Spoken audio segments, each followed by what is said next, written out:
తమ న్యాయమైన డిమాండ్ల కోసం మరోసారి ఏపీలో ఉద్యోగ సంఘాలు సమరానికి సమాయత్తమవుతున్నట్టుగా తెలుస్తోంది. ఉద్యోగ, ఉపాధ్యాయ, కార్మిక పెన్షన్ల సమస్యల పరిష్కారం కోసం సరికొత్త అజెండాతో ప్రభుత్వాన్ని ప్రశ్నిస్తున్నాయి. ఏపీ జేసీ అమరావతి కార్యాచరణ ఏంటి?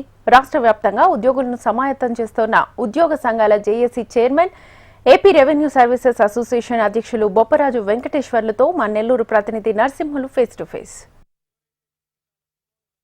ఏపీ ఉద్యోగ సంఘాల జేఏసీ అమరావతి, అలాగే రాష్ట్ర రెవెన్యూ సర్వీసెస్ అసోసియేషన్ అధ్యక్షులుగా ఉన్న బొప్పరాజు వెంకటేశ్వర్లు గారు ఇవాళ నెల్లూరు జిల్లాలో జరిగినటువంటి ఉద్యోగ సంఘాల నాయకులతో సమావేశమయ్యారు. ఇప్పటికే రాష్ట్ర వ్యాప్తంగా అన్ని జిల్లాలతో తిరుగుతున్నటువంటి ఆయన ఇవాళ ఉద్యోగ సంఘాలలో జరిగినటువంటి సమస్యలపైన ఏమేమి అంశాలు చర్చించారు, ముఖ్యంగా రాష్ట్ర స్థాయిలో ఇలా అన్ని జిల్లాల్లో పర్యటించడం, అలాగే ఉద్యోగ సంఘాల యొక్క డిమాండ్లు ఏంటి, ఈరోజు ప్రభుత్వానికి ఎలాంటి అల్టిమేటం ఇవ్వబోతున్నారు ఏంటో నేరుగా వెంకటేశ్వర గారు నెల్లూరులో ఉన్నారు. ఆయన అడిగి మరికొన్ని విషయాలు తెలుసుకునే ప్రయత్నం చేద్దాం. సార్ నమస్తే. గత ప్రభుత్వ హయాంలో ప్రభుత్వ ఉద్యోగులకి ఎక్కువగా అన్యాయం జరిగినటువంటి వర్గం ఇది.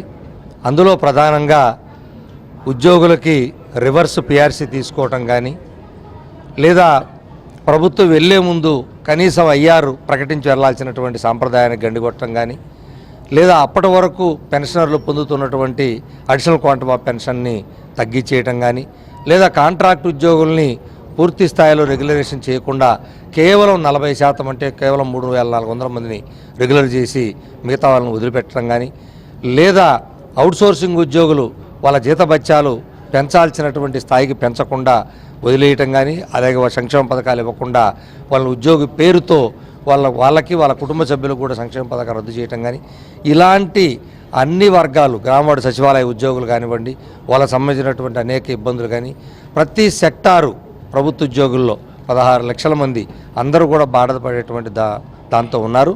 అటువంటి ప్రభుత్వ ఉద్యోగులు కూటమి ప్రభుత్వం మరి వస్తే మా బాధలను కూడా తీర్తాయని చెప్పి అనుకున్నారు.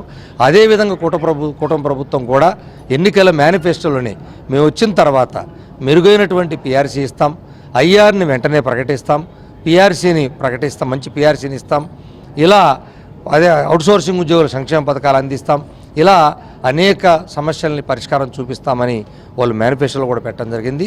కానీ ఈరోజు కూడా దాదాపు వారు ప్రభుత్వం ఏర్పాటు అయ్యి కూడా సంవత్సరం 3 నెలలు అయినప్పటికి కూడా కనీసం మాకు రావాల్సిన వేల కోట్ల రూపాయల బాకీలతో పాటు మాకు చట్టబద్ధంగా రావాల్సినటువంటి డిఏలు కానీ, పిఆర్సీలు కానీ ఏ అంశాన్ని కూడా చర్చించకపోవటం కనీసం అని కూడా ప్రతి ఉద్యోగి బాధని, ఆవేదన వ్యక్తం చేస్తున్నారు.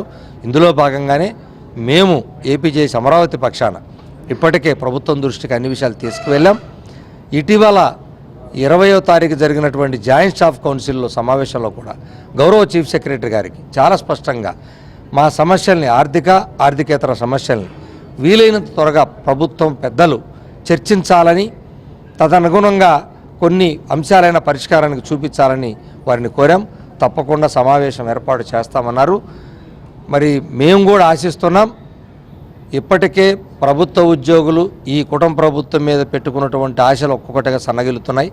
అవి కాక మునిపే వాళ్ళ ఆవేదనని, బాధని అర్థం చేసుకొని గత ప్రభుత్వ హయాంలో పూర్తిగా మరి ఇబ్బందులు పడ్డటువంటి పెద్ద వర్గంగా భావించి కనీసం చర్చించి ఏ అంశాలని ఎంతవరకు పరిష్కరించగలగలో ఆర్థికంగా కానీ, ఆర్థికేతరం కానీ వీలైనంత వరకు పరిష్కరించాలని చెప్పి గౌరవ ముఖ్యమంత్రి గారిని, లేదా వారికి ఇబ్బందికరంగానో బిజీగానో ఉంటే ఒక క్యాబినెట్ సబ్ కమిటీ అయినా ఏర్పాటు చేయండి.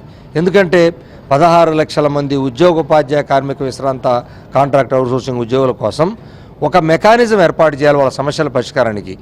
ఒకరు ఇద్దరికే అనేక సమస్యలు ఉన్న ఈ రోజుల్లో ఇన్ని లక్షల మంది ఉద్యోగులు, వాళ్ళ కుటుంబాలు బాగుండాలంటే ఒక మెకానిజం ప్రభుత్వం దగ్గర ఉండాలి. అది గౌరవ ముఖ్యమంత్రి గారు కానీ, లేదా మంత్రివర్గ ఉపసంఘం కానీ, లేదా గౌరవ సిఎస్ గారు కానీ, లేదా అధికారుల కమిటీ కానీ ఏదో ఒక కమిటీని, ఒక మెకానిజం ఏర్పాటు చేస్తే ఆ కమిటీతో చర్చిస్తుంటాం. ఎప్పటికప్పుడు మా సమస్యలు పరిష్కరించుకోవచ్చు అనేది ఏపీ జేఏసీ అమరావతి యొక్క భావన. క్షేమ పథకాలను కానీ గమనించినట్లయితే చిన్న ఉద్యోగులందరికీ కూడా, అలాగే ఆర్టీసీలో కానీ రిటైర్డ్ అయినటువంటి వాళ్ళకు కూడా వాళ్ళు పెన్షనర్లు అనేటువంటి ఉద్యోగంతో మొత్తం వాళ్ళకుండా రావాల్సినటువంటి ప్రభుత్వం సంక్షేమ పథకాలు ఏమీ కూడా అందనటువంటి పరిస్థితి ఉంది.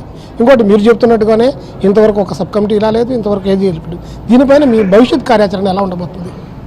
తప్పకుండా ఈరోజు ఎంత బాధాకరం అంటే బిలో పావర్టీ లైన్లో అంటే ప్రభుత్వం నిర్దేశించినటువంటి సంవత్సరానికి గ్రామీణ ప్రాంతంలో 1,20,000, అదే అర్బన్ ప్రాంతంలో అయితేనేమో పట్టణ ప్రాంతాల్లో 1,44,000 లోపు ఉన్న వాళ్ళందరూ కూడా పేదరికం కిందకు వస్తారు. అటువంటిది కేవలం 2,000 రూపాయలు 4,000 రూపాయలు పెన్షన్లు తీసుకునేటువంటి వాళ్ళు ఈ రాష్ట్రంలో వేలాది మంది ఉన్నారు. డేటా కూడా ప్రభుత్వానికి ఇచ్చాం. ప్రభుత్వం కూడా గత ప్రభుత్వం వెళ్తూ మరి వాళ్ళు ఒక జీవోను కూడా విడుదల చేశారు. 10,000 లోపు పెన్షన్ వచ్చేటువంటి ప్రతి ఒక్కరికి రేషన్ కార్డులు అన్ని పథకాలు ఇవ్వండి అని. కానీ అది అమలు చేయకుండానే వాళ్ళు వెళ్ళిపోయారు. ఈ ప్రభుత్వాన్ని ఇప్పుడు అది అమలు చేయండి, ప్రభుత్వం ఇచ్చిన ఉత్తర్వులు అమలు చేయండి అని చెప్పి మేము పట్టుకొని కూర్చున్నాం. సో మా ఆర్థిక అంశాలు కానీ, ఆర్థికేతర అంశాలు కానీ, లేదా పెన్షన్ల సమస్యలు కానీ, లేదా గ్రామవాడి సమస్యలు కానీ, లేదా కాంట్రాక్టుల సమస్యలు కానీ, అవుట్సోర్సింగ్ కానీ, ఇవన్నీ కూడా వీలైనంత త్వరగా అంటే రాబోయే రాష్ట్ర కార్యవర్గం అంటే ఒక 3 మాసాలకు ఒకసారి కార్యవర్గాలు జరుగుతాయి, 10 రోజులు అటు ఇటుగా. ఆ కార్యవర్గ సమావేశాల్లోపు గౌరవ ముఖ్యమంత్రి గారు కానీ, లేదా వారిచే నియమించిన మంత్రివర్గ ఉపసంఘం కానీ మా అంశాల మీద ఆర్థిక సమస్యలు చర్చించాలని కోరుతున్నాం. కాని పక్షంలో ఏదైతే 3 మాసాల తర్వాత జరగబోయేటువంటి రాష్ట్ర కార్యవర్గంలో అన్ని జిల్లాలు, అన్ని డిపార్ట్మెంట్ సంఘాలతో చర్చించి మేము ఉద్యమ కార్యాచరణ కూడా సిద్ధమవుతామని చెప్పి తెలియజేస్తున్నాం. ఇది ఇవాళ ఏపీ ఉద్యోగ సంఘాల అమరావతి జేఏసీ చైర్మన్, అలాగే రాష్ట్ర రెవెన్యూ సర్వీస్ అసోసియేషన్ ప్రెసిడెంట్గా ఉన్నటువంటి బొప్పరాజు వెంకటేశ్వర్లు భవిష్యత్ కార్యాచరణ పైన, అలాగే రాష్ట్ర ప్రభుత్వం నుంచి ఉద్యోగులకు రావాల్సినటువంటి కొన్ని సంక్షేమ పథకాలు కానీ మిగిలినటువంటి బెనిఫిట్స్ పైన చెబుతున్నటువంటి మాటలు. కెమెరా పర్సన్ ప్రవీణ్తో నరసింహులు, HM టీవీ, నెల్లూరు నుంచి.